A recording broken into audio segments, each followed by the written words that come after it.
We understand the financial position that we're in, and we've been incredibly transparent with that.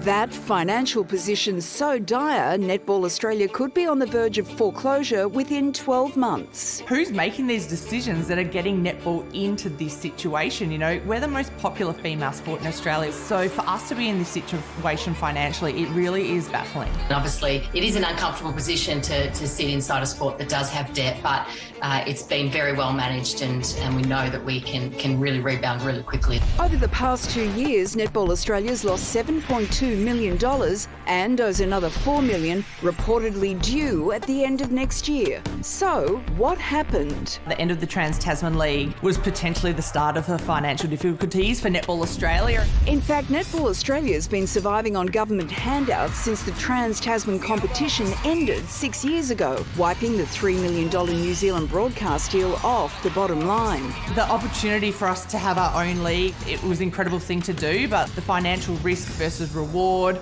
was it worth it? I don't think that is the exact reason as to why we're in our financial predicament, but we just need to make sure that we stay acutely aware of what it is that we need to do going forward. The new broadcast deal with Fox Sports is worth $7 million a year, but almost all of that goes towards paying the players, forcing Netball Australia to take out a $2.7 million loan on its Melbourne headquarters back in 2020. Players took a 70% pay cut before JobKeeper kicked in, so we're willing to help out and do what needs to be done to help this sport survive. The league is looking into all its options to claw itself back into the black. The reality is that the gambling sponsorships are very significant and very lucrative in sports, and I think that, again, netball has to put itself a little bit more outside its comfort zone. But there are concerns ripples from the top could cause a tsunami down to community clubs. Sad for netball. We really want there to be netball in the future for young girls and boys, and ultimately the question now is, well, why was it let go for so long, and how did it get to this situation without,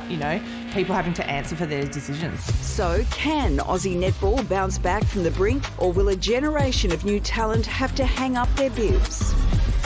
Well, Nat Medhurst is a champion former Aussie netballer, and she joins us now. Nat, for many Aussies this will come as a surprise given how many play netball. Where did it all go wrong? It's a good question. Obviously, COVID hit sports a lot over the last couple of years, which is where a lot of this financial loss has been generated from. But I think some of the information, though, that has been brought out there is a little bit misleading, but there's certainly obviously a little bit of concern still around the position of Netball Australia at the moment. You think it's mismanagement?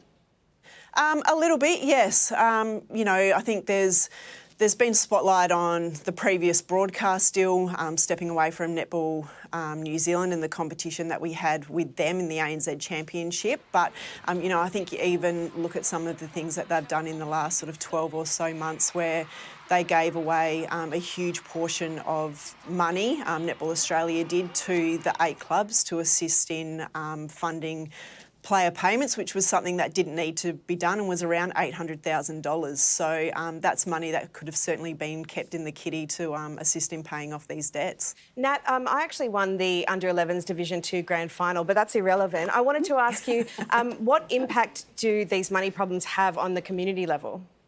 Yeah, obviously it's a cause for concern, and there's been a lot of opinions that have been going around at the moment around grassroots sports. Obviously netball is really focused on the elite level, and I think our community sport has been forgotten about. We know netball has a huge participation, but I think particularly as these other sports are coming through, we see AFLW, what's happening there, soccer, cricket, which is so fantastic that now young girls have so many options to play sport with, that netball has been, I think, a bit slow in making sure that they are staying at the forefront. So it is a concern around what is actually going into our grassroots sport and really making sure that, they're thriving and that there's a clear pathway into the elite level. A lot of sports tweak the rules and change around the window dressing a bit to make them more appealing for broadcast.